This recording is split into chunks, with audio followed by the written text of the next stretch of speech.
రెండో అధ్యాయం 1-4 వచనాలు మనందరం కూడా చదువుకొని ఉన్నాం. అయితే దీనిలో నుంచి కొన్ని ప్రశ్నలు నేను మీకు వేయాలని ఆశపడుతున్నాను. ఎంతమంది సమాధానం చెప్తారు? ఎంతమంది చెప్తారు? సరే నాన్న, అది బోర్డు రెడీ చేసుకొని పెట్టుకో, అక్కడ పట్టుకో బోర్డు, తర్వాత నేను చెప్తాను. బోర్డు రెడీ చేసుకుంది. కానీ సరే, జాగ్రత్తగా గమనించండి. చదవబడిన లేఖనాల్లో నుంచి ప్రాముఖ్యంగా అక్కడ అపోస్తుల కార్యంలో జరిగినటువంటి సంగతి ఏంటంటే, యేసు ప్రభు చనిపోయి పునరుద్ధరణై లేచి వెళ్ళిపోయేటప్పుడు వారిని ఎక్కడికి వారు ఏమన్నారంటే మేడ గదిలోని కనిపెట్టుకొని ఉండమన్నారు. అవునా? కొందరేమో ఇళ్ళకి వెళ్ళారు, కొంతమంది ఏమో దేవాలయంలోకి వెళ్ళారు, కొంతమంది ఏమో మేడ గదిలోకి వెళ్ళారు. సరే, మేడ గదిలోకి వెళ్ళినప్పుడు వీరందరూ కూడా ఏమయ్యారంటే పరిశుద్ధాత్మతో నింపబడిన వారై అని రాయబడింది. ఒక ప్రశ్న, అసలు పరిశుద్ధాత్మ అనగా ఏంటి? అసలు పరిశుద్ధాత్మ అనగా, పరిశుద్ధాత్మ అంటే ఏంటి? పరిశుద్ధాత్మను పొందుకున్నాము అని ఎలా తెలుస్తుంది? పరిశుద్ధాత్మ పొందుకోవడం అంటే ఏంటి? పరిశుద్ధాత్మ నింపబడటం అంటే ఏంటి? పరిశుద్ధాత్మ కుమ్మరింపు అంటే ఏంటి? పరిశుద్ధాత్మ వచ్చిందా అంటారు, పరిశుద్ధాత్మను పొందుకున్నావా అంటారు, పరిశుద్ధాత్మ నింపబడ్డావా అంటారు, పరిశుద్ధాత్మ కుమ్మరింపబడిందా అంటారు. అసలు వాట్ ఈజ్ హోలీ గోస్ట్? అసలు పరిశుద్ధాత్మ అంటే ఏంటి? అసలు పరిశుద్ధాత్మ అంటే ఏంటి? పరిశుద్ధాత్మను పొందుకుంటే ఎలాగుంటుంది? ఆ అనుభూతి ఎలాగుంటుంది?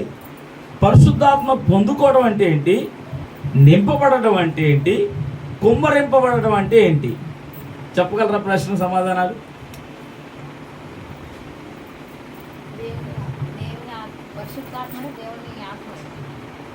దేవుని ఆత్మ, పరిశుద్ధాత్మ, అంతేనా?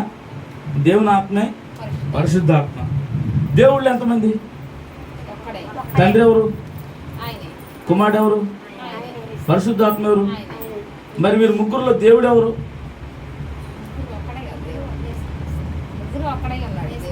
యేసు ప్రభు దేవుడు. చాలా మంది జరుగుతున్నటువంటి సందర్భం ఏంటంటే తండ్రి, కుమార, పరిశుద్ధాత్మ వీరు ముగ్గురు అంటున్నారు, ముగ్గురు కలిపి ఒకటి అంటున్నారు. త్రిత్వము, త్రియేకము అని చాలామంది చెప్తూ ఉన్నారు. జాగ్రత్తగా ఈ సంగతి గమనించాలి. దేవుడు ముగ్గురు కాదు, ముగ్గురు కలిపి ఒకటి కాదు.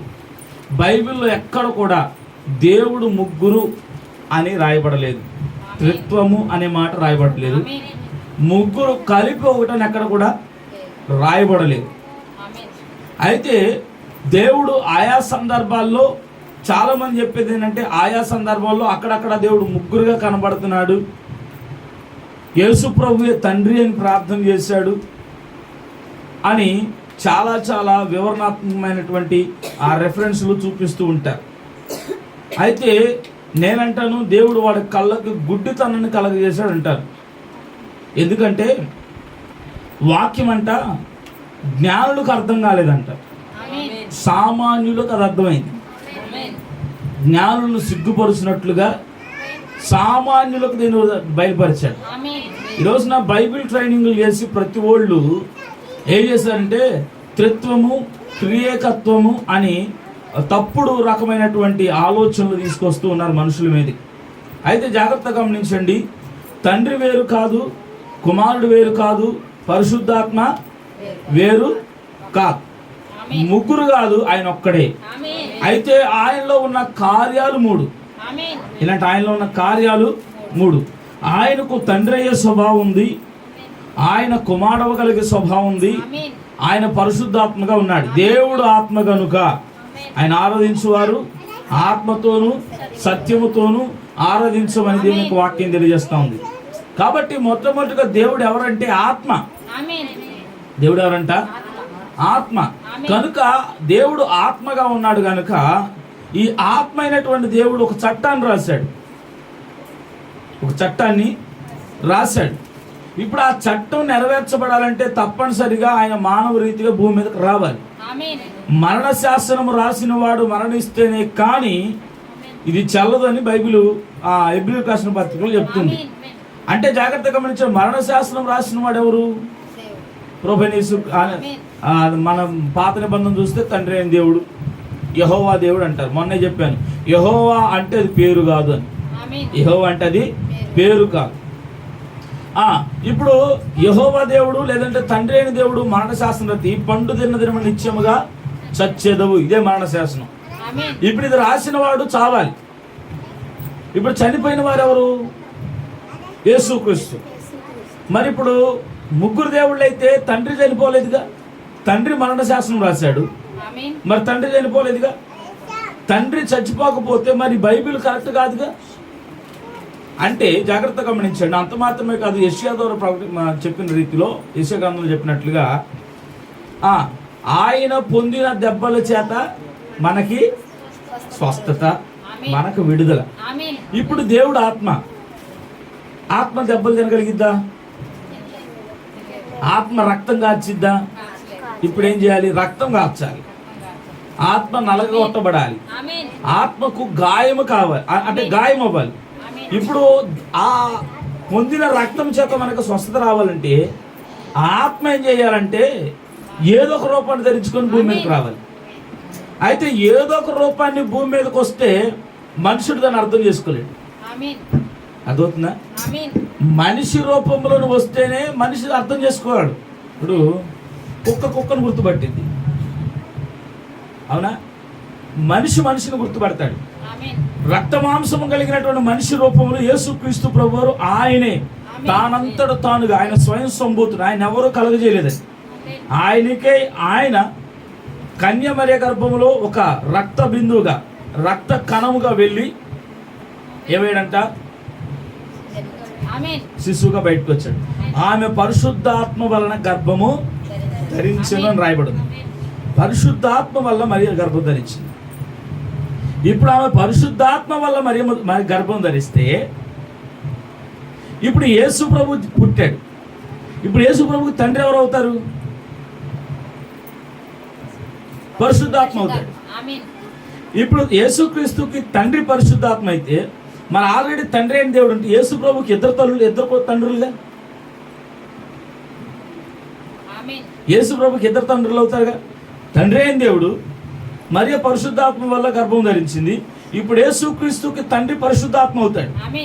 ఎవరి వల్ల అయితే గర్భం ధరించిందో అతడు ఆమెకు తండ్రి, ఆయనకు తండ్రి అవుతాడు.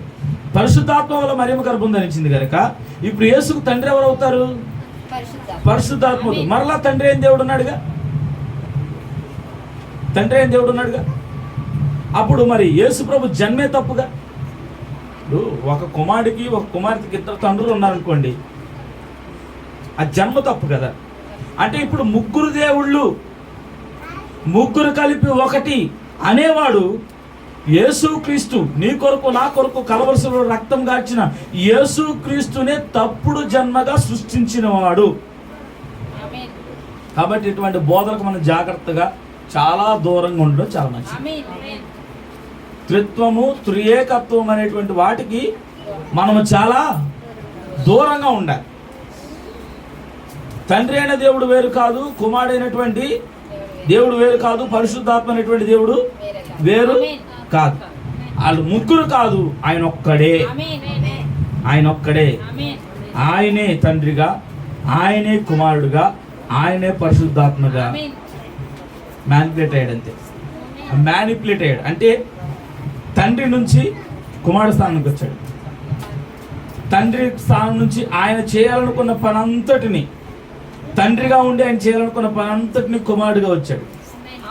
అంతా చేశాడు, అంతా చేశాడు. చేసి మరలా ఆయన రూపానికి ఆయన వెళ్ళిపోయాడు. ఏది? ఆత్మ రూపంలో, పరిశుద్ధాత్మ. ఆత్మ వచ్చింది, శరీరంలో నివాసం చేసింది, మరలా శరీరం ఆత్మగా మారిపోయింది. ఆయన వచ్చి వెళ్ళిపోయాడు, అంతే. ట్రాన్స్ఫర్ అయ్యాడు, ముగ్గురు కాదు. అయితే జాగ్రత్తగా గమనించండి, పరిశుద్ధాత్మను పొందుకున్నాం అని తెలియడం ఎలా? పరిశుద్ధాత్మ అంటే అర్థమైంది ఎవరు? దేవుడే. దేవుడు, మళ్ళీ దేవుని యొక్క దేవుడు ఆత్మ వేరు కాదు, మళ్ళీ దేవుడే. ఆయనే ప్రభువైన యేసుక్రీస్తు. వాక్యము, తండ్రి అంటే వాక్యం. అందుకోసమే యేసుక్రీస్తు కూడా ఏమన్నాడంటే ఆయన పరిపూర్ణ మానవుడు, పరిపూర్ణ దేవుడు. ఈ విషయం మాత్రం గుర్తుపెట్టుకోండి. యేసుక్రీస్తు కన్యమరియా గర్భం వచ్చిన తర్వాత, బయటకు వచ్చిన తర్వాత ఆయన పరిపూర్ణ మానవుడిగా ఉన్నాడు, పరిపూర్ణ దేవుడిగా ఉన్నాడు. నేను అంటాను, దేవుడు అంటే ఏదన్నా చేయగలిగిన వాడు, ఎలాగైనా ఉండగలిగిన వాడు. ఇప్పుడు ఇక్కడ మన మధ్యలో ఉంటాడు, ఆయన ఆకాశంలో ఉండగలడు, సముద్రంలో ఉండగలడు, అగాధ జలంలో ఉండగలడు, ఇంకా వేరొక మందిరంలో కూడా ఉండగలడు. ఆయన దేవుడు ఎక్కడైనా ఎలాగైనా ఉంటాడు. ఇదొక సందర్భాన్ని పెట్టుకొని యేసు ప్రభు యోర్దాను నదిలో బాప్తిజం తీసుకోవడానికి వచ్చినప్పుడు పైన ఒక శబ్దం వినబడింది, పావురమేమో దిగొచ్చింది. అక్కడ యేసు ప్రభు ఉన్నారు, ఇక్కడ ముగ్గురు కనపడుతున్నారు కదా అని అంటారు. ఆయన దేవుడైన సంగతి మర్చిపోరు. ఆయన ఎప్పుడు ఎక్కడ ఎలాగుంటాడు ఆయన ఇష్టం. ఆయన ఎలాగైనా ఉండగలడు. అర్థమవుతుందా? ఆయన ఎలాగైనా ఉండగలరు. నేను అంటాను, 120 మంది పెంతుకొస్తు దినమందు మేడగదిలో ఉంటే 20 మంది మీదకి పరిశుద్ధాత్మ వచ్చింది. 120 మంది పరిశుద్ధాత్మలు ఉన్నారా? నేను అర్థమైంది, నా మాట అర్థమైంది. 120 మంది. ఇప్పుడు మనం 10 మంది ఉన్నామా, 10 మందిని పరిశుద్ధాత్మలు పొందుకున్నాం. పరిశుద్ధాత్మలు పొందుకున్నాం అంటే 10 మంది పరిశుద్ధాత్మలు మనం పొందుకున్నామా? 10 మంది పరిశుద్ధాత్మలు ఉన్నారా? ఒక్కడే. ఎవరి వారి శక్తి కొలది దాన్ని విభాగింపాడంట. అర్థమవుతుంది చెప్పిన మాట? అర్థమవుతుందా? పరిశుద్ధాత్మను పొందుకున్నాం అని రుజువు చేయడం, పరిశుద్ధాత్మ మనలో ఉంది అనడానికి రుజువు ఏంటి అనేది జాగ్రత్తగా గమనిస్తే, పరిశుద్ధాత్మ పొందుకున్నామనేటువంటిది ఒకరికి మనం రుజువు చేయాల్సిన అవసరం మనకి లేదు. రెండోది, మనకైనా సరే సాటిస్ఫాక్షన్ ఉండాలిగా పరిశుద్ధాత్మను పొందుకున్నామని. జాగ్రత్తగా గమనించిన అనుభూతి ఎలాగ ఉంటుందని అంటే బాగా అర్థం చేసుకోండి. మరియ గర్భము ధరించింది ఎవరి వల్ల? పరిశుద్ధాత్మ వల్ల. అంటే ఆమె పరిశుద్ధాత్మను పొందుకుంది. ఆమె పరిశుద్ధాత్మను పొందుకుంది, గర్భాన్ని ధరించింది. కానీ అది ఎలా ఉంటుందో ఆమెకు తెలియదు. నేను చెప్పింది అర్థమైంది మీకు? బాగా అర్థం చేసుకోండి. అంటే శారీరకమైనటువంటి సంబంధం లేకుండా, శారీరక సంబంధమైనటువంటి అనుభవం లేకుండా ఆమె బిడ్డలను కలగదు. ఆమె కడుపును బిడ్డ పుట్టాడు. ఎలాగా? నేను చెప్పిన మాట అర్థమైందా మీకు? దీనికంటే ఇంత అర్థం చేసుకునే మనసు దేవుడు ఇచ్చిన కాక. అంటే స్త్రీ పురుషుల యొక్క కలయిక లేకుండా, ఆ యొక్క అనుభూతి అనుభవం లేకుండా, అది ఎలాగుంటుందో తెలియకుండా, అంటే భార్యాభర్తల సంబంధం ఎలాగుంటుందో ఆమెకి రుచి లేకుండా, తెలియకుండా, అనుభవం లేకుండానే ఆమె గర్భం ధరించింది. రుజువు అర్థమైందా? అంటే పరిశుద్ధాత్మను పొందుకోవడం అని అంటే వాక్యమును గురించి బయలుపాటును పొందుకోవడం పరిశుద్ధాత్మ. దానికి నీ పెద్ద అనుభూతి అవసరం లేదు. అర్థమవుతుందా? పరిశుద్ధాత్మ పొందుకోవడం అంటే ఏదో అనుభూతి కలిగినట్లు ఎంట్రుకలు ఎక్కడ పడవటం, ఈ అనుభూతులు కాదండి. పరిశుద్ధాత్మను పొందుకోవడం అంటే ఏంటంటే వాక్యమును గురించినటువంటి బయలుపాటు నీకు రావడం పరిశుద్ధాత్మ పొందుకోవడం.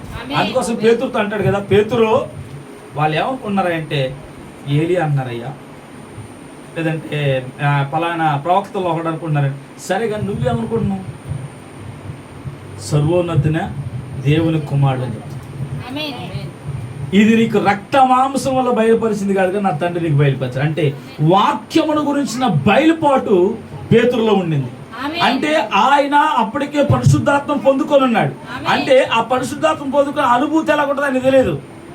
నేను అంటాను, మీకు అర్థమవుతుంది. అంటే పరిశుద్ధాత్మ పొందుకోవడం అంటే లోపల ఏదో బరువు ఉంది. ఆ బరువు అంటే ఇప్పుడు మీకు ఎలా చెప్పాలి, నాకు అర్థం కాదు. స్తోత్రం చెప్పండి. ఇప్పుడు లోపల గుండెకాయ ఉంది, లోపల ఉంది. కొన్నిసార్లు భారంగా ఉన్నట్టుంటుంది, కొద్దిసార్లు బరువు ఎక్కినట్టుంటుంది. అంటే ఏదో ఉందని, అంటే ఇది గుండె, అది బరువు ఉందని మనకు తెలిసింది. ఇప్పుడు పరిశుద్ధాత్మ అంటే లోపల ఉందని బరువు తెలియదు. ఆమేన్. అంటే పరిశుద్ధాత్మ పొందుకుంటే అది లోపలికి ఒక మూల ఉంటే అది ఒక బరువుగా ఉంటుంది. ఆ బరువు ఉంటే ఇది ఇందులో ఉందని తెలుసుకోవడం కాదు. స్తోత్రం చెప్పండి. నా మాట అర్థమవుతుందా మీకు? అర్థమవుతుందా? పరిశుద్ధాత్మను పొందుకున్నాం అని రుజువుపరచడం ఎలాగంటే వాక్యమును గురించిన బయలుపాటి వస్తుంది. తండ్రి ఎవరో, కుమారుడు ఎవరో, పరిశుద్ధాత్మ ఎవరో అనే బయలుపాటే పరిశుద్ధాత్మ. అది మామూలుగా చూసేవాడికి అర్థం కాదు. అదవుతుందా? మామూలుగా చూసేవాడికి అర్థం కాదు. వాక్యములో ఉన్నవాడికి అర్థమవుతుంది. వాక్యం ఎవరిలోకైతే వస్తుందో అదే పరిశుద్ధాత్మ. వాక్యం వచ్చింది, మరి ఆమెనంది, పరిశుద్ధాత్మ అందుకుంది. పురుషుడు ప్రమేయం లేకుండా పిల్లలు కాకుండా అంటే దేవునికి ఏదైనా సాధ్యమే, అది ఆమె బయలుపడి, అదే పరిశుద్ధాత్మ, అదే ఆమె పొందుకుంది. అదే పరిశుద్ధాత్మను పొందుకోవడం అంటే. ఆమేన్.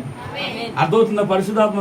ఈ రోజు నువ్వు వాక్యానికి ఆమేన్ అని చెప్తున్నావు అంటే కారణం ఏంటంటే నీలో ఏదో కార్యం జరుగుతుంది, ఇది నిజమే అని నీకు అనిపిస్తుంది.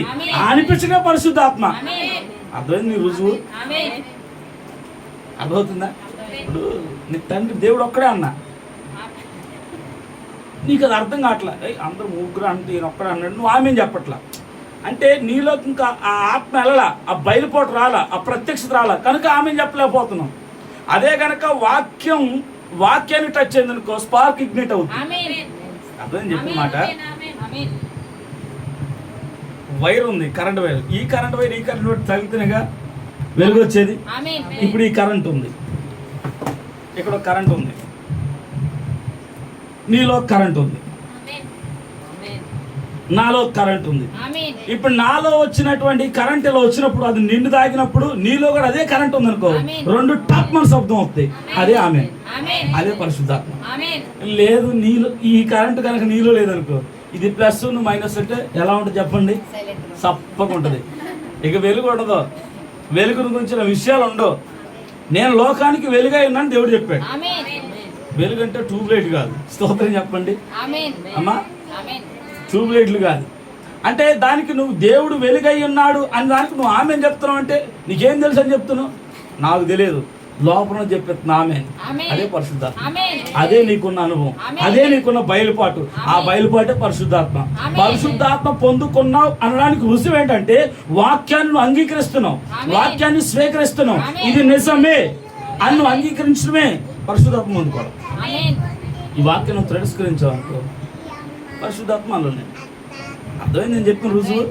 పరిశుద్ధాత్మ పొందుకున్నాం అనడానికి రుజువు ఏంటి? చాలా మంది ఏమంటారంటే పరిశుద్ధాత్మ పొందుకున్నాం అనడానికి రుజువు ఏంటంటే భాషలు మాట్లాడడం. అంతేనా? భాషలు మాట్లాడడం అనేటువంటిది పరిశుద్ధాత్మ పొందుకున్నాం అనడానికి రుజువు కాదండి. పరిశుద్ధాత్మలో అదొక కార్యం, భాషలు మాట్లాడడం. అర్థమైంది నేను చెప్పిన మాట? భాషలు మాట్లాడడం అనేది పరిశుద్ధాత్మలో ఒక కార్యం, ప్రవచించడం కార్యం, స్వస్థత కార్యం, ఆత్మ ఫలాలు 9 అదొక కార్యాలు. ఆయనలో ఉన్న 9 కార్యాలు అవి, పరిశుద్ధాత్మలో ఉన్న 9 కార్యాలు అవి. అంత మాత్రం చేత భాషలు మాట్లాడేవాడు పరిశుద్ధాత్మ పొందుకున్నట్టు రుజువు కాదు. చాలా మంది నాతో విశ్వ ప్రయత్నాలు చేయించారు, నాతో భాషలు మాట్లాడిపించారండి. స్తోత్రం చెప్పండి. ఏంటంట భాషలు మాట్లాడితేనే పరిశుద్ధాత్మ, తెల్ల సొక్క ఎత్తేనే పరిశుద్ధాత్మ. చాలా మంది ప్రయత్నం చేశారు, చాలా ప్రయత్నాలు. అమ్మా దేవుడు చెయ్యాలి ఇవన్నీ. ఎవరు చేస్తారు? అవునా కదా? పరిశుద్ధాత్మ పొందుకున్నాం అనడానికి రుజువు అర్థమైందా? నువ్వు పరిశుద్ధాత్మ పొందుకున్నావా అంటే సంకోచించొద్దిగా. అర్థమైందా? అనాలోచనలో పడొద్దు. నువ్వు భాషలు మాట్లాడవుగా, నువ్వు ప్రవచించవుగా, ఇక నువ్వు సంకోచంలో పడద్దు. వాక్యముల గురించిన బయలుపాటు నీకు. ఆయన ఒక్కడే, ఆత్మ ఒక్కటే, బాప్తిజం ఒక్కటే, దేవుడు ఒక్కడే. బయలుపాటు ఉందా లేదా? ఇక్కడ లేఖనాలు 3గా 10 మందిగా చూపించిన ఆయన ఒక్కడే దేవుడు. చాలా మంది అయితే అందుకోసం బైబిల్లో ఉంది, అక్షరం మనిషిని చంపింది, ఆత్మ మనిషిని జీవింపజేస్తారు. ఈ రోజున చాలా మంది ఏం చేస్తున్నారంటే బైబిల్లో స్క్రిప్చర్ లేఖనాన్ని చూస్తున్నారు. అంటే ఇక్కడ తండ్రి కనపడుతున్నాడుగా, ఇక్కడ కుమారుడు కనపడుతున్నాడుగా, ఇక్కడ పరిశుద్ధాత్మ కనపడుతున్నాడుగా, అక్షరాన్ని చూపిస్తున్నాడు. దానిలో ఉన్నటువంటి ఆయన దేవుడు అనే సంగతి మర్చిపోతున్నారు. ఆయన ఎక్కడ ఎలా అందరిలో అంతటిలో ఉన్నవాడు. దీన్ని ఎలా వివరిస్తారు చెప్పండి? అది లేక అందరిలో అంతటా ఉన్నాడు. విజయవాడలో ఉన్నాడు, హైదరాబాద్లో ఉన్నాడు, వైజాగ్లో ఉన్నాడు, అట్లని పల్లెటూరులో లేడా? ఇప్పుడు ఎంతమంది? ఇన్ని ఊర్లో ఒక్కడట్లా ఉంటాడు. స్టీవ్ అనేవాడు ఒక్కడే, నేను ఒక్కడే అనుకుందాం అంటే నేను విజయవాడలో ఉండగలను. ఇంకో దగ్గర అట్టుంటా, నేను ఇక్కడ లేకపోతే అక్కడ ఉంటా. ఇప్పుడు ఆకాశం నుండి స్వరం వినబడుతుంది, నేలలో యేసుప్రభు ఉన్నాడు, పరిశుద్ధాత్మ పావురం వలె వచ్చింది. ముగ్గురుగా నేను ఇక్కడున్నా. ఇప్పుడు ఎక్కడో హైదరాబాద్లో నుంచి యూట్యూబ్లో నా ప్రసంగం వింటున్నారు, నా స్వరం. ఆమేన్. నా స్వరం వింటున్నారు. ఇప్పుడు నేను ఎక్కడ ఉన్నా, నా స్వరం అక్కడ ఉంది. ఆయన ఒకడు, నేను ఒకడినే. అర్థం చెప్పిన మాట. ఈ చిన్న చిన్న లేఖనాలను పట్టుకొని బైబిల్లో యొక్క అక్షర రూపంగా దీన్ని తీసుకొని మనుషులను, విశ్వాసులను చెదరగొట్టేటువంటి పరిస్థితులు లేకపోలేదు. విశ్వాసులను చెదరగొడుతున్నారు, పాడు చేసేస్తున్నారు అంతే. చాలా లేఖనాలు ఉన్నాయి, ముగ్గురుగా కనపడే లేఖనాలు. తండ్రి తండ్రి తండ్రి అని యేసుప్రభువే ప్రార్థన చేశాడుగా. మరి ఏమంటారు అని అంటే మనకులాగే దుర్కోడు. ఎవరు? ఫిలిప్. యోహాను సువార్త 14వ అధ్యాయం ఉంటుంది చూడండి. యోహాను సువార్త 14వ అధ్యాయము 1-2 వచనాలు అనుకుంటా, ఒకసారి చూడండి అమ్మా. యోహాను సువార్త 14వ అధ్యాయం తీసిన వారు త్వరగా సతీ సహాయం చేయండి. 6 నుంచి చదవండి.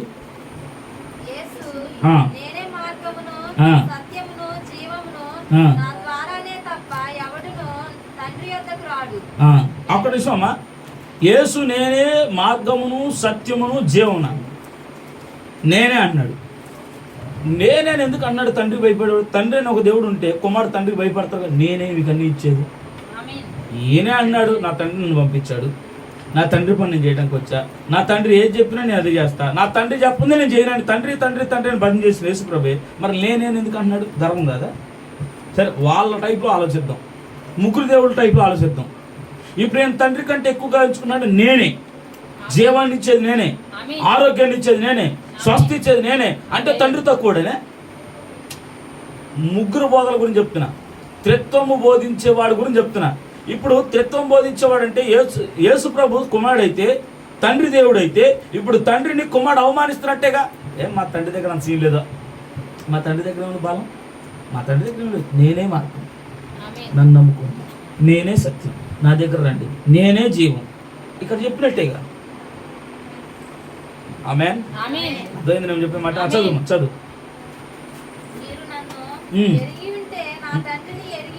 మీరు నన్ను ఎరిగి ఉంటే నా తండ్రిని ఎరిగి ఉందురు. ఎరుగుదురు. ఆయనను చూచి ఉన్నారని చెప్పాడు. మా చూచి ఉన్నారని దగ్గర రౌండ్ చూపుకోండి. ఎప్పుడు చూశాడు చెప్పండి వాళ్ళు? పొద్దుగూకులు యేసు ప్రభు ఏమన్నాడు? తండ్రి తండ్రి తండ్రి నీ చిత్తమైతే గిన్నెని తొలగించు, నా తండ్రి చెప్తే నేను చేస్తున్నా, నా తండ్రి నుంచే నేను వచ్చా, నా తండ్రి పంపిస్తూ వచ్చా, నా తండ్రి ఏదైతే చెప్పమంటాడో అదే అక్కడికి ఈ లేఖనం పై కూడా నా తండ్రి వద్దకు రారంటున్నాడు. నేనే మార్గం అన్నాడు, నేనే సత్యం అన్నాడు, నేనే జీవాన్ని అన్నాడు, మళ్ళీ నా తండ్రి దగ్గర రాలేదు అన్నాడు. నన్ను తండ్రి ఎందుకు విశ్వాసం ఉంచువాడు, నా ఎందుకు విశ్వాసం ఉంచువాడు అన్నాడు. అర్థవుతుందా? అంటే తికమక్క మాట్లాడుతున్నా. అంటే దేవుడు అంట తండ్రి అనేటువంటి మాట 116 సార్లు గూఢార్థంగా మాట్లాడాడంట. గూఢార్థంగా ఎందుకు మాట్లాడేది కూడా చెప్తాను. దేవుడు చాలా మంది సేవకులు ఉపమానాలు చెప్తారు. చాలా మంది సేవకులు ఉపమానాలు చెప్తారు. ఉపమానాలు అంటే ఏంటి? ఉదాహరణలు. అంటే వాక్యాన్ని నీకు అర్థం చెప్పడం కోసం, వాక్యం నీకు అర్థమయ్యేటట్టు బోధించడం కోసం అమ్మలక్కలు తీసుకొస్తారు. కొట్టుకున్నారు, తిట్టుకున్నారు, రకరకాల ఉదాహరణలు తీసుకొస్తారు. ఉదాహరణలు తీసుకొచ్చి నీకు వాక్యం అర్థం అవటానికి చెప్పడానికి వాళ్ళు ప్రయత్నం చేస్తారు. వాస్తవానికి దేవుడు ఉపమానాలు చెప్పింది ఎందుకు? అసలు ఉపమానాలు దేవుడు చెప్పింది ఎందుకు? వాక్యం అర్థం అవటానికా, అర్థం కాకుండా ఉండటానికా? అమ్మ గట్టి చెప్పాలి. అర్థము కాకుండా ఉండడానికి ఉపమానాలు చెప్పాడు. ఈరోజు పాస్టర్ గారు దీనికి చెప్తుంది, చెప్పండి ఉపమానాలు.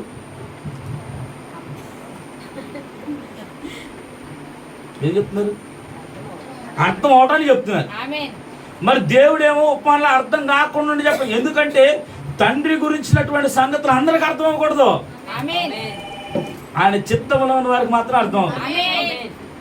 ఎవరికైతే ఈ వాక్యం అవసరమో, ఎవరికైతే ఈ వర్తమానం అవసరమో, ఎవరికైతే ఈ దేవుడు అవసరమో వాళ్ళకి అది అర్థమయ్యేటట్లుగా ఉపమానం మాట్లాడాడు. అందరికి అర్థమైతేట, అందరికి ప్రార్థనకు వచ్చి అందరికి అర్థమైతే 3 రకాల విశ్వాసాలు వెళ్ళిపోతారు. విశ్వాసి, అవిశ్వాసి, వేషధారి సంఘంలో ఉంటారు. అమ్మ బైబిల్ చదివావా అంటే దేవుడు ఎవరికి కావాలంటే అందరూ ఎత్తారు చేతులు, అందరూ ఎత్తారు. దేవుడు కావాలనుకున్న ఇంట్లో టీవీ ఎందుకు ఉంటుంది నీకు? అమ్మ అంతేనా? చెప్పండి, నేను చెప్పే మాట అర్థమైందా మీకు? అంటే జాగ్రత్త గమనించండి, ఎక్కడ ఆగ్యం. ఉపమానాలు దేవుడు చెప్పింది ఎందుకంటే అర్థం కాకుండా ఉండడానికి, అందరికి అర్థం కాకూడదు. అది ఈ వాక్యం అందరికి అర్థం కాకూడదు. అందుకోసం అందరు తండ్రి, కుమార, పరిశుద్ధాత్మ బయటికి వెళ్ళిపోతున్నారు. 3 దేవుళ్ళని వెళ్ళిపోతున్నారు. ఆయన ఒక్కడే అందరికి అర్థం కాదు. అందుకోసమే నేనే మార్గాన్ని అన్నాడు, నేనే సత్యాన్ని అన్నాడు, మళ్ళీ నా తండ్రి పంపించాడు. ఇక్కడ అర్థమవుతుందా?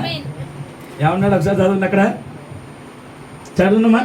నేనే మార్గమును, నేనే సత్యమును, నేనే జీవను, నా ద్వారానే తప్ప ఎవడో, నా ద్వారానే పరలోకం వెళ్ళేది అన్నాడు. మళ్ళీ తండ్రి దగ్గర రాలేదు. చూడండి ఎంత అంటే ఇది అర్థం చేసుకునే కృప దేవుడు మనకి ఇచ్చింది. అర్థం చేసుకునేవాడు ధన్యుడు. అర్థమవుతుందా? ఇది అందరికి అర్థమని చెప్పాడు. అందరికి అర్థమని చెప్తే అందరు పరిశుద్ధులు అయిపోరు. అందరూ పరలోక, నా తండ్రి ఇంటి అనేక నివాస స్థలాలు అమ్మా, నేను వెళ్ళి మీ స్థలం చెప్తాను. ఇదే అందరికి అర్థమైతే 10 మంది కన్యకలో పెండ్లి విందులో పాల్గొనేవాళ్ళు. అమ్మా, ఆ 10 మంది ప్రార్థనకి వెళ్ళేవాళ్ళే. ఏ రోజు మానలా ప్రార్థన. మనమన్నా గుడి మానేసి ఉంటాం, కానీ వాళ్ళు అసలు గుడి మానలా. నువ్వు ఎట్లా చెప్తావు అంటే బైబిల్ చెప్తావు. 10 మంది కన్యకలే. కన్యక అంటే పురుషుని ఎరుగునది, పరిశుద్ధత కలిగినది, కలంకము లేనిది, మచ్చైను, ముడతైనను, డాగైను ఆమెలో లేనిదే కన్యక. ఆమె దేవుడు కోరుకున్నాడు. ఇప్పుడు 10 మంది కన్యకలను స్పష్టంగా రాయబడిందంటే వాళ్ళు పరిశుద్ధులు. అర్థమైందా? మరి 10 మంది పరిశుద్ధులు, 10 మందిని కన్యకలేదు, 10 మందికి పరలోకం ఇవ్వాలి. 10 మంది మధ్య ఏమంటారు పెళ్లి విందులోకి వెళ్ళాలి, 5 ఎందుకు వెళ్ళారు? ఆమేన్. అర్థమైంది? అయితే ఓకే, అర్థమైంది మాత్రమే ఆయనతో ఉన్నారు. అర్థం కాను నిద్రపోయి. ఆమె చెప్పండి, అర్థం కాను నిద్రపోయి. ఈరోజు నేనే మాకు, నేనే సత్యము, నేనే జీవం అన్నాడు, నా ద్వారానే అన్నాడు. మళ్ళీ తండ్రి అనేసరికి వచ్చేసావా, ఇక్కడ యేసు ప్రభు నేనే అన్నాడు, కుమారుడు ఉన్నాడు, మళ్ళీ నా తండ్రి అన్నాడు. 3, 2 అని రకరకాలుగా మాట్లాడుతున్నటువంటి పరిస్థితులు. అయితే జాగ్రత్తగా గమనించండి, దేవుడు కూడా ఇలాగే మాట్లాడుతూ ఉంటే పాపం మరి ఎందుకు అనిపించింది? ఓపు పట్టారు. కొన్నిసార్లు అండి, బాగా అర్థం చేసుకోండి, ఆయన ఎన్నికలో ఉన్న వారికి కూడా కొన్ని సందర్భాలు అర్థం కాదు. అర్థమవుతుందా? కొన్నిసార్లు ఆయన ఎన్నికలో ఉన్న వాళ్ళకి కూడా అర్థం కాదు. ఒకసారి ఉపమానం, గోధుమ గింజ గురించి ఏదో ఉపమానం చెప్తే శిష్యులు వెళ్ళి అడిగారు, మాకు అర్థం కాలేదంటే ఆయన మీకు అర్థం కాలేదా అని దాన్ని వివరించాడు. అంటే ఆయన ఎన్నికలో ఉన్న వారికి అర్థం కాకపోయినా ఆయన వివరిస్తాడు. అది ఆయన కృప. అదవుతుందా? అందరికి అర్థం కాకూడదు ఉపమానాలు చెప్తున్నారు. ఈ రోజు మీ అయ్యగారు కనుక కథలు చెప్తే, ఒక ఆయన స్వరశాప గురించి చెప్తాడు. ఒక ఆయన స్వరశాపం తీసుకొచ్చి, స్వరశాపం ఎలా మారింది, క్రైస్తవుడు ఎలా మారాలంటే అయిపోయింది ప్రసంగం. అబ్బో, దానికి గూగుల్ పేలు, ఫోన్ పేలు, రకరకాల ఎకరాల పొలాలు, వాక్యం చెప్పేవాడిని మాత్రం తిరస్కరిస్తారు. ఆమేన్. అర్థమైంది చెప్పిన మాట. మనకు ఆ మాటలు వద్దులేండి, ఎవరు మనం విమర్శించొద్దు. విమర్శిస్తే దేవుడు మనం విమర్శిస్తాడు. ఆమేన్. కాబట్టి మన వారి గురించి కాదు, నేను వాక్యం గురించి మాట్లాడుతున్నా. ఎక్కడ ఆగాం అమ్మా? రైట్, శిష్యుల గురించి. ఇలాగ మాట్లాడుతుంటే శిష్యులు కూడా ఏమవుతున్నారంటే, శిష్యులు కూడా అర్థం కాల. తండ్రి తండ్రి అని ప్రార్థన చేస్తుంటే కొన్నిసార్లు ఏమో ఈయన అద్భుతాలు చేసేటప్పుడు ఈయనే దేవుడు అనిపిస్తుంది. ఈయన మాటలు చెప్తే నేను దేవుడు కాదు అనిపిస్తుంది. గుడ్డోళ్ళ కళ్ళు ఇచ్చినప్పుడే అప్పుడు ఈయనే దేవుడు అంట.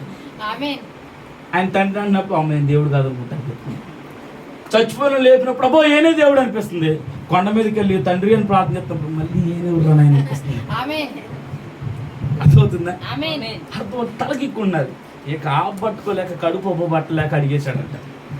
ఏమని అడిగాడు తెలుసా? చూడండి నా మాట కింద చదువునమ్మా. తండ్రిని మాకు కనబరచుము, మాకెంత చాలునని ఆయనతో మాకంతే చాలు బాబో తండ్రి తండ్రి తండ్రి తండ్రి తండ్రి తండ్రి తండ్రి అన్నాం. మాట్లాడితే తండ్రి అన్నం, మాట్లాడితే తండ్రి అన్నం. అద్భుతం చేస్తున్నావు దేవుడు అనుకునే లోపలనే తండ్రి అన్నం. మా మనసు మారిపోతుంది. ఇట్లా కాదయ్యా, మాకు కన్ఫ్యూజ్ వద్దు. కన్ఫ్యూజన్లో మా విశ్వాసాన్ని మేము కోల్పోతామేమో, మా విశ్వాసాన్ని మేము కోల్పోతామేమో, అందుకోసం మాకు కనిపించు. ఆ తండ్రి ఎవరో మాకు చెప్పు. అదే అడిగింది. ఫిలిప్పీ ఏమన్నాడు? తండ్రిని ఎవరినో మాకు కనబరచు. దానికి ముందే ఉంది, దాని పైన ఉంది, మీరు ఆయనను చూచారు అని రాయబడి ఉంది. అదే రౌండ్ చూసుకుని మీరు ఆయనను చూచారని, చూసి ఉన్నారని చెప్పాను. మీరు తండ్రిని చూశారని చెప్తున్నాడు ఎవరు? యేసు ప్రభు. మళ్ళీ ఏనా ఉన్నాడంటే మేము ఎప్పుడు చూసాము, అసలు తండ్రి ఎవరు చూపించు అంటే మనకు ఎలా ఉందంటే, పరిశుద్ధాత్మను పొందుకున్నామంటే చూపించి ఎట్లుందో ఇది ఒక సంచి తీసుకొచ్చి ఇదిగో చూపించడానికి. చెప్పండి, అర్థమైందా? పరిశుద్ధాత్మ పొందుకున్నావా? ఎట్లా పొందుకున్నావు చూపించు. రుజువు ఏంటి అంటే అనగానే పరిశుద్ధాత్మ పొందుకున్నా. స్తోత్రం చెప్పండి. తప్పై దేవుడు నన్ను క్షమించి వారిని విమర్శించడం కాదు. ఈ రోజున భాష మాట్లాడమే పరిశుద్ధాత్మ అనేటువంటి ఒక మూఢభక్తిలోకి వెళ్ళిపోయారు. అది మాత్రమే కాదండి, భాషలో మాట్లాడడమే మాత్రమే పరిశుద్ధాత్మ కాదు. మాత్రమే అన్నా అంటే భాషలు మాట్లాడొద్దని కదా నా ఉద్దేశం. భాషలతో మాట్లాడేవాడు దేవునితో మాట్లాడుతున్నాడు బైబిల్లో. నేను భాషలకు వ్యతిరేకిని కాదు. అయితే పరిశుద్ధాత్మ పొందుకున్నామనే రుజువు భాషలు అంటే మాత్రం వ్యతిరేకం. ఆమేన్. ఆ జాగ్రత్తగా ఉంచండి. తండ్రిని చూసి ఉన్నారు అని యేసుప్రభు చెప్తున్నాడు. ఈ కన్ఫ్యూజన్ అర్థం కాక ఇక ఈ ఫిలిప్ ఏం చేశాడంటే, ఆపుకోలేక తండ్రిని కనపరచు ప్లీజ్ అని అడిగాడు. ప్రభువా, ఈ కన్ఫ్యూజన్ తట్టుకోలేకపోతుంది, ఈ సస్పెన్స్ తట్టుకోలేకపోతుంది. తండ్రిని చూపించమంటే స్పష్టంగా తేటతెల్లగా దేవుడు మాట్లాడుతున్నాడు. చూడండి ఆ మాట.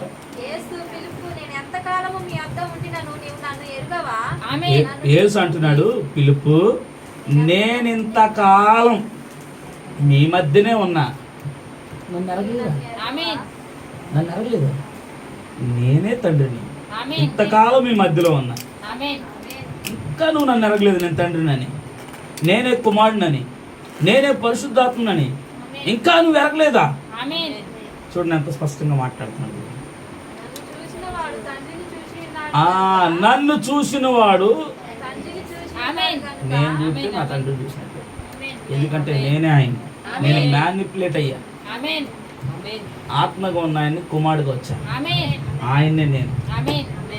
మరలా నేనే ఒకరోజు రాబోతాను. నేను వెళ్ళి వేరొక ఆదరణకర్త మీ దగ్గర పంపిస్తాను. మళ్ళీ వేరే ఆయన రావడం కాదు, ఆయనే. ఎక్కడైతే ఇద్దరు లేక ముగ్గురు కూడి నా నామపేట ప్రార్థిస్తారు వారి మధ్యలో దేవుడు ఉంటా అన్నాడు. ఇప్పుడు ఎక్కడ ఉన్నాడా? చూస్తున్నారా? ఏం కనపడ్డా? ఎలా ఉన్నాడు? ఆయన మొదటి రూపాన్ని ధరించాడు, అదే పరిశుద్ధాత్మ. అదవుతుందా?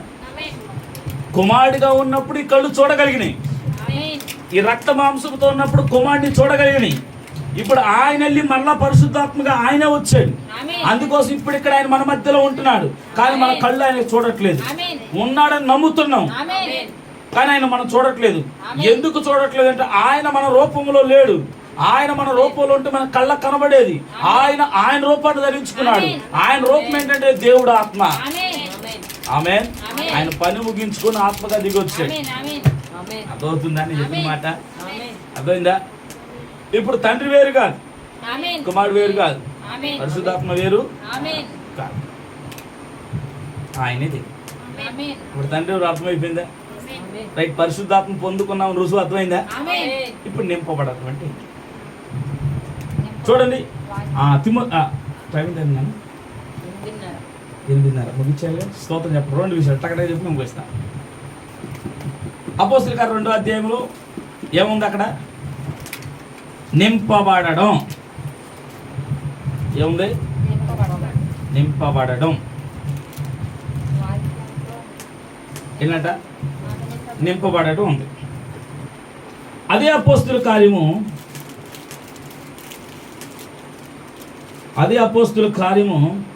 2వ అధ్యాయము 16వ వచనం చదవండి. ప్రవక్త ద్వారా చెప్పబడిన సంగతి ఇదే, ఏమనగా అంత్య దినముల యందు నేను మనుషులందరి మీద నా ఆత్మ కుమ్మరించ రైట్, మీ కుమారులను చాలు చాలు. 2వ అధ్యాయం 4వ వచనము పరిశుద్ధాత్మతో నిండిన వారై అని ఉంది. ఆమేన్ 2వ అధ్యాయం 16వ వచనంలోనేమో ఏముంది? అంత్య దినములందు మనుషులందరి మీద నా ఆత్మ కొమ్మరిస్తాను. నింపబడటం అంటే ఏంటి? కొమ్మరింపబడటం అంటే ఏంటి? ఈ సంగతి చెప్పి నేను ముగిస్తాను. అమ్మా, నింపబడడం అంటే జాగ్రత్తగా గమనించండి. ఇక్కడ చెప్పాలి, నన్ను ఒకసారి సాయి ఇట్రా, ఆ బాటిల్ తీసుకొని రా.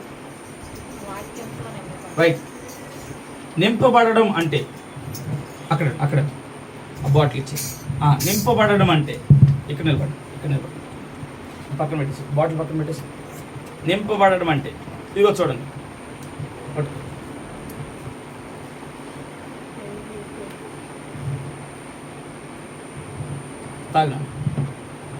తాగేసి. ఇప్పుడు ఇదేంటి? ఇదేంటిది? ఖాళీ. పట్టుకో. ఇదేంటి? దీన్ని ఏం చేస్తున్నా? నింపుతున్నా. వేసుకో, లోపల వేసుకో. ఏమైపోయింది ఇప్పుడు? అది నింపబడినది లోపలికి వెళ్తుంది.